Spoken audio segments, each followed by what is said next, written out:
Welcome, everybody. Event Marketing Redefined, Day 3, live at Exhibitor Live. I am with Christina Piedlow, the CEO of TPG, Trade Show and Event Marketing. Christina, thanks for sitting with me. Thanks, Matt. I'm glad to be here. Absolutely. You guys are cool because the strategy work that you're doing on the front end. So let's talk a little bit about, you had mentioned to me B2B strategy, right? Tell us a little bit about what your company does on the front end of trade shows and events.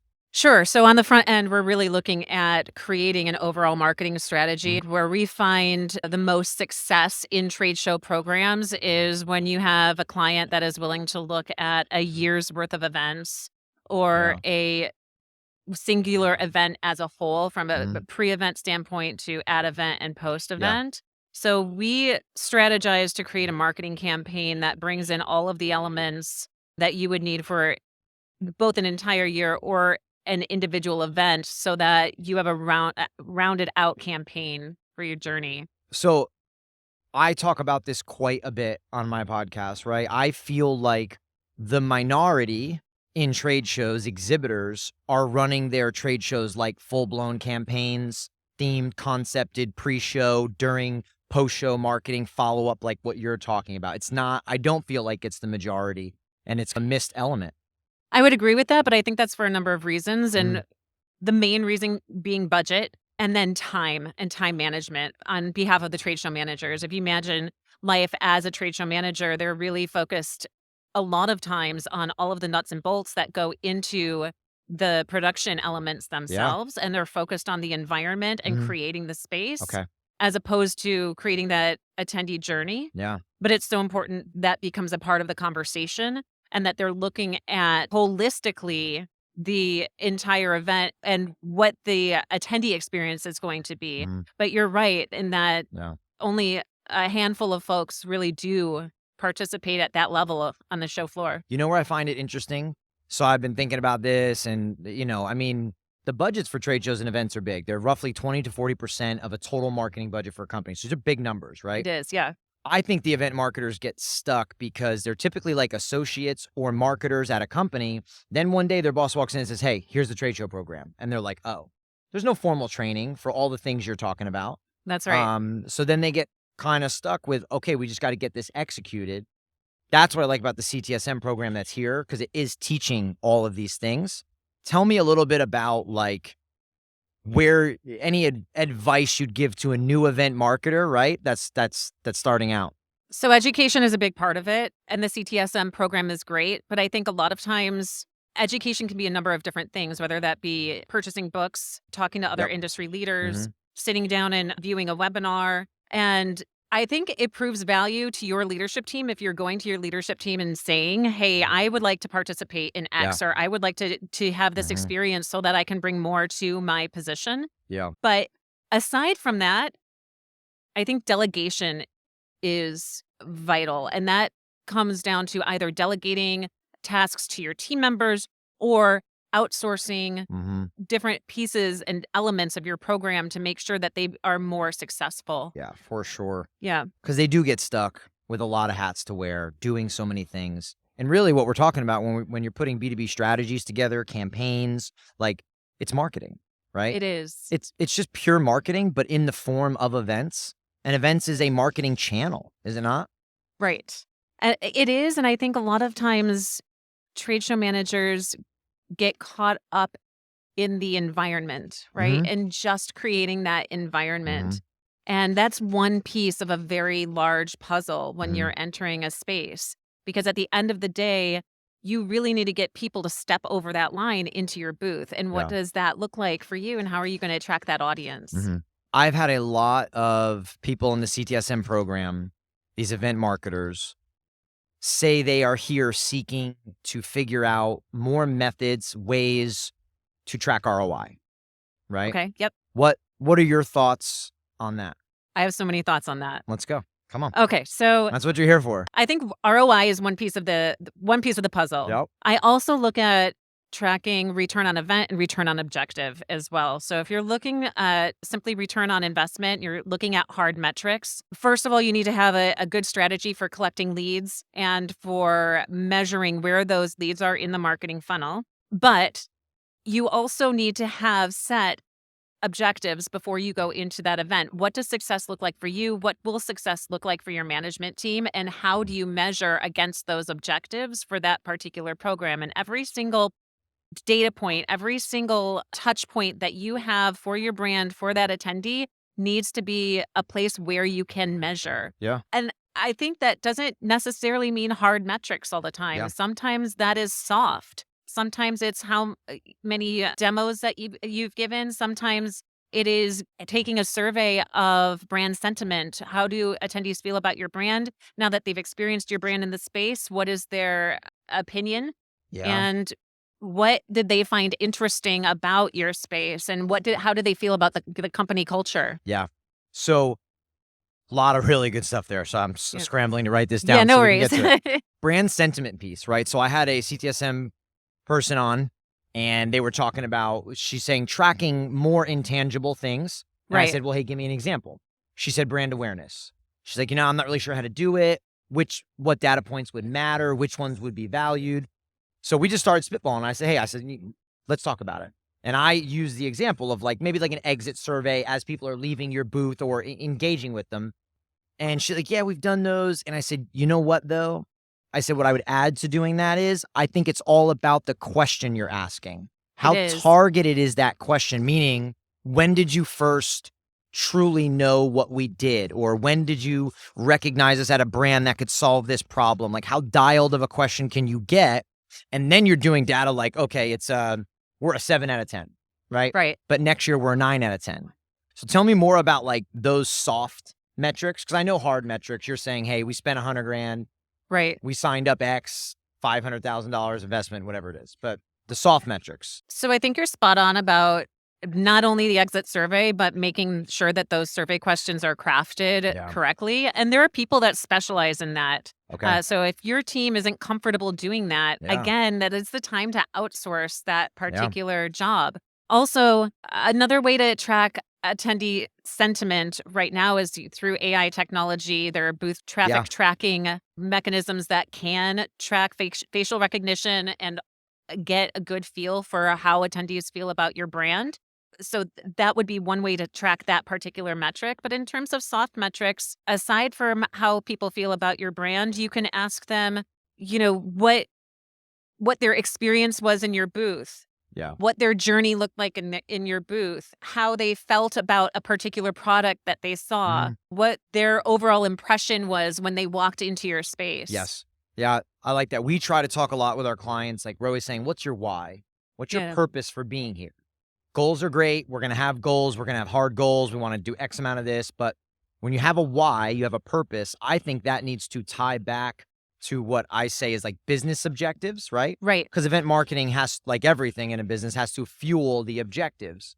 So I'm always pushing or saying to be hey, have some soft metrics. I didn't use that term, but have something that is feeding that you are tracking that maybe is not a 1-to-1 in and out ROI. I think that's hard because a lot of times when you get the company objectives, they are hard metrics. Mm-hmm. We need to increase our market share across this segment with this product. And how are we going to do that? So it becomes less of a tangible thing.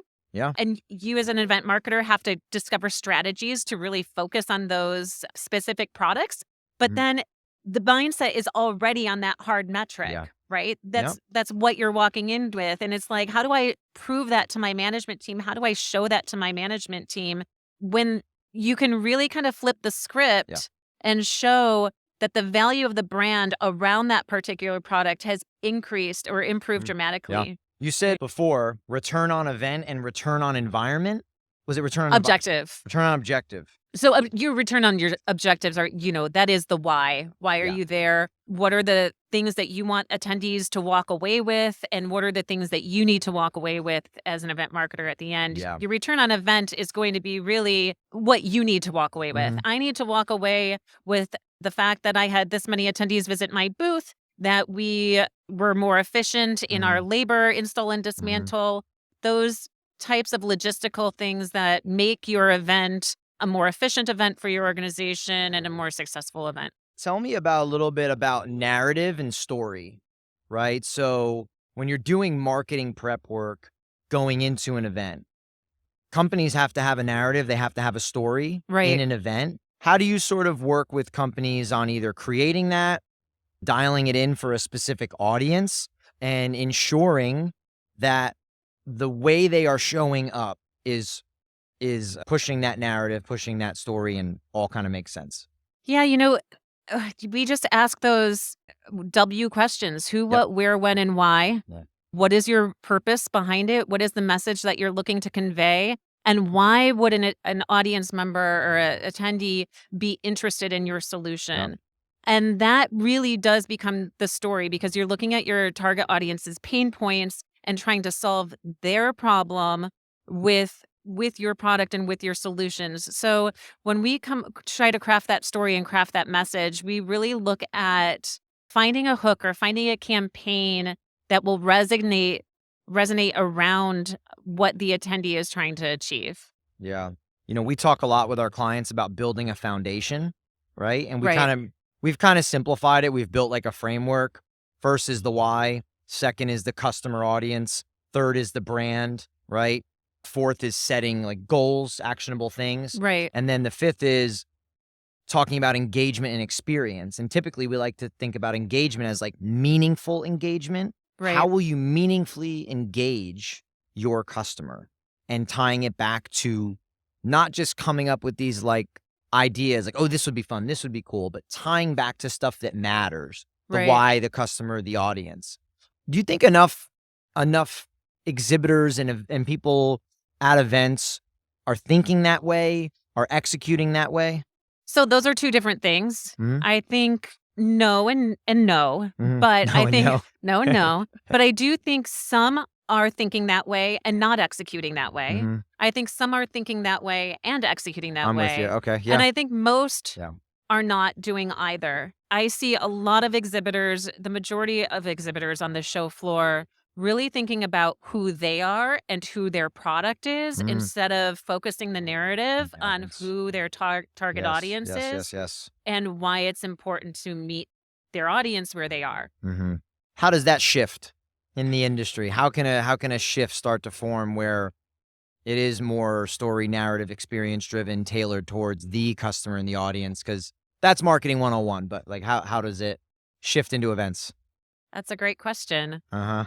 We s It's it. That's a hard question. I mean, we see it here on the show floor Mhm. because everybody's so invested in doing Mhm. it here at Exhibitor Mhm. Live, Yeah. but I think it takes education, and Yeah. it doesn't just take education at the event marketer level. It takes education up the chain. Yes. Let's talk about this. Keep Yes. going. When you have a leadership team that is very focused on high hard facts and metrics and just worried about budgets, it's difficult to show them the value and the worth of putting forth a little bit of extra money or resources into creating Mhm. a campaign strategy that is questionably going to pay off, right? Mhm. For them, they want to see the proof before the Yeah. proof exists. Mhm. And it really takes educating them on what the value of an event is and what the value of a trade show Yep. is before they're willing to come to that table.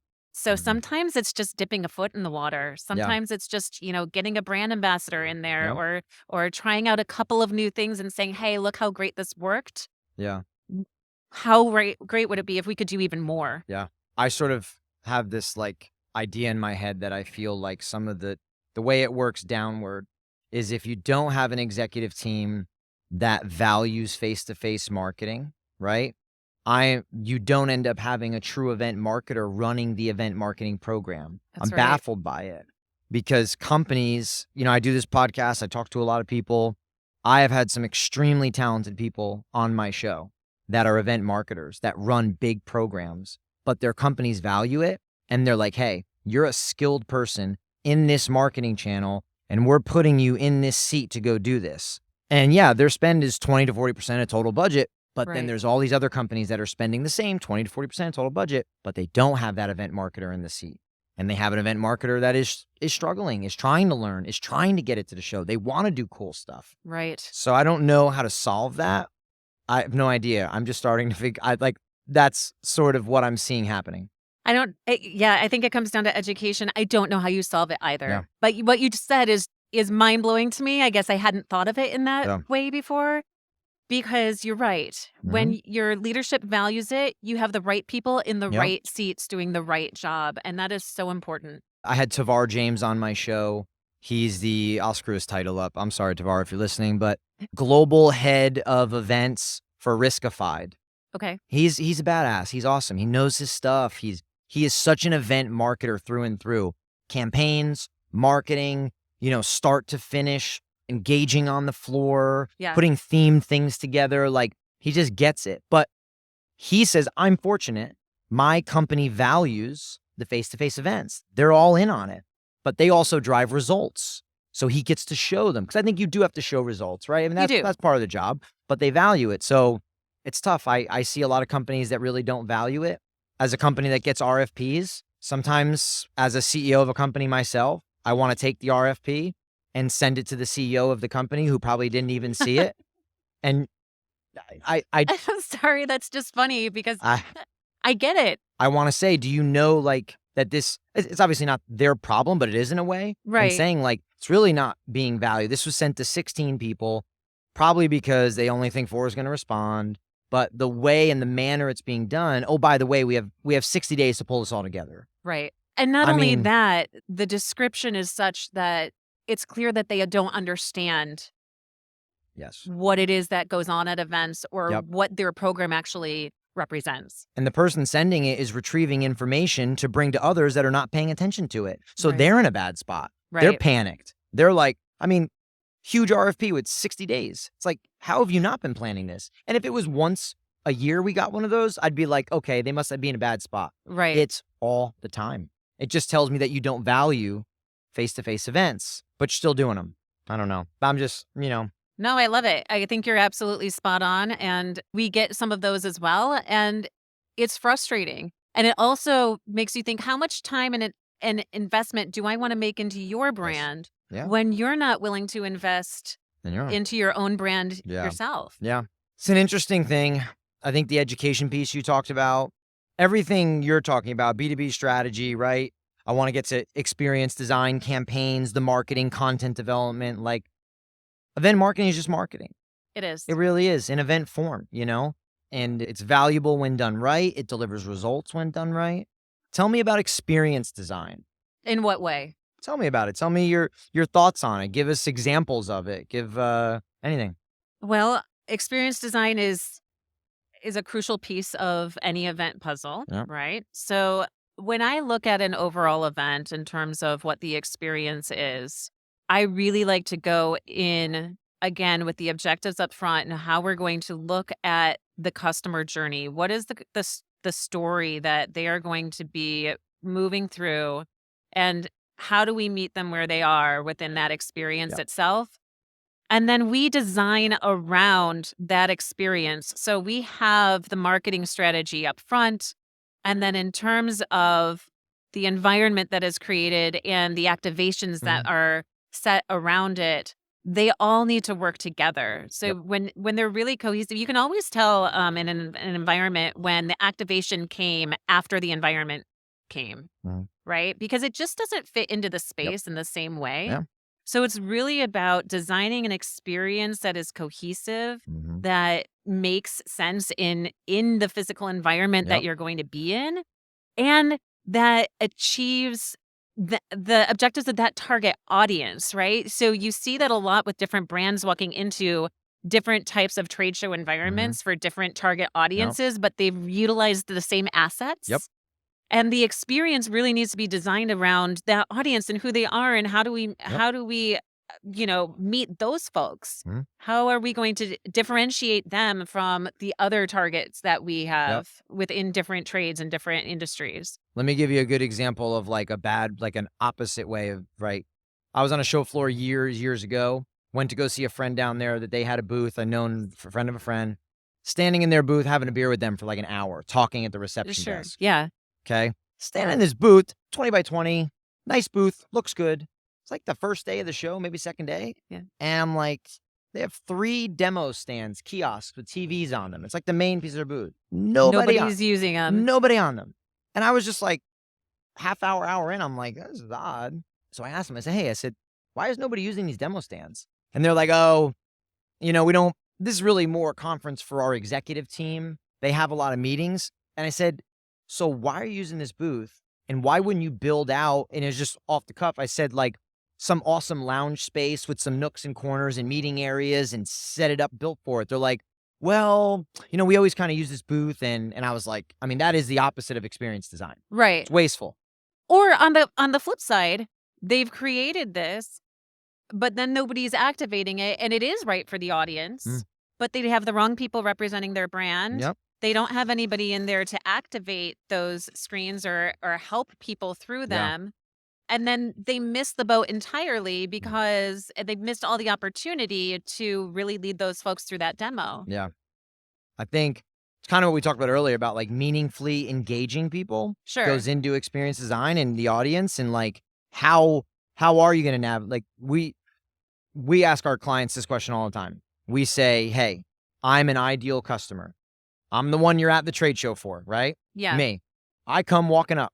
Walk me through what happens. Every single one is always like, that's a good question. We're not really sure. Yeah. But what should happen? What should be the flow? Where do you go? Who handles the conversation? What type of engagement is there? Like all that stuff needs to be thought through, I mean. It's extremely important, not only in terms of what the attendee is experiencing, but also in terms of what the exhibitor is experiencing, because they have to be able to function in that space. Yeah. They have to have enough storage and enough facility to be able to move around and get their business done in that space. Yep. So it's really important to not only know what your attendee is going to be going through, but what are you going to be experiencing when you're in that space, and how is it going to make you feel? And is it a good representation of your brand? Yeah, I love that. Tell me about content development. You guys do content development. We do, yeah. It's a huge piece of being at an event, and tell me a little bit of the importance of it and maybe some specifics of what you do. Yeah, I mean, we do a lot of video creation. We do presentations and demos and interactives, sales tools, as well as games and experiences. So when we look at content creation, we really look at it holistically and try to determine ways that we can touch attendees in multiple different ways that appeal to different senses and people with different types of experiences. Nice. Yeah. So in terms of accessibility, making sure that we're paying attention to people of differing needs, whether that's neurodiversity, whether it's, gender or race or ethnicity. And then also in terms of what their user experience is going to be, right? So it just depends on what the needs are of the organization. If it's a very educational need that the brand has, we look at the possibility of doing a presentation with a thought leader or with a professional presenter. If it's something that we're really looking to entertain and engage and create something more immersive, then we create, an application or an interactive experience. Yeah. It's funny we always have a lot of clients asking about, they want to utilize technology. They want to use interactive displays, touch screens, LED screens, holograms, things, all the cool stuff that they either see or hear of. And our first question always back is like, well, why and what content? Right. What are you putting there? What's the engagement piece? And then that gets their wheels turning. Like, whoa, well, we don't have anything. We'll say, okay, well, we got to build something. Right. What are we going to build? How are we going to do it? And then that gets them thinking back the other direction. So that content piece is really, really big for engagement factor. And really just your overall marketing campaign. Strategy, yeah. Without doubt. Christina, thanks for sitting with me. Thank you. Yeah, this was great. I appreciate it. Yeah, a very cool business model. The work that you all are doing is I think super needed in the industry for sure. Well, I appreciate that. I have loved being on the show and wish you all the best. Awesome. Thank you.